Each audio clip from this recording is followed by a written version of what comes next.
La première impression que quelqu'un te fait ne change pas.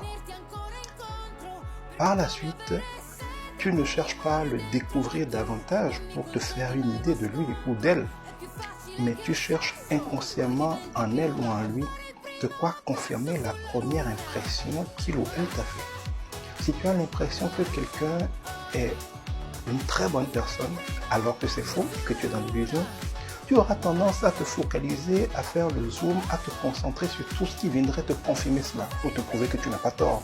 Et tu aurais tendance à minimiser, à ne pas voir, ne pas réaliser, ou à faire semblant, parfois consciemment ou inconsciemment, de ne pas voir ce qui prouve le contraire. C'est pour ça que la première impression que vous donnez est très importante. Faites attention à l'image que vous donnez de vous, votre habillement, votre manière de parler, de vous tenir, votre comportement est très très important.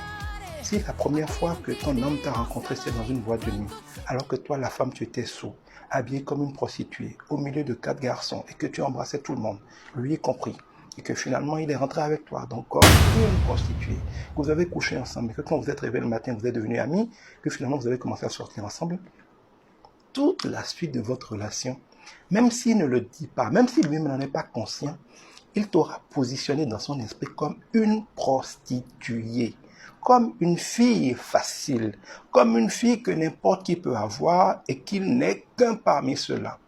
Même s'il oublie consciemment, quelque chose en lui t'aura placé dans la catégorie des femmes avec lesquelles on peut s'amuser, donc s'il est sage, avec lesquelles il ne faut jamais s'engager.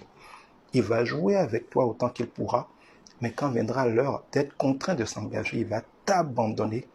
Tu vas crier au scandale, mais tu ne seras en train que de récolter les conséquences de ce que tu as semé.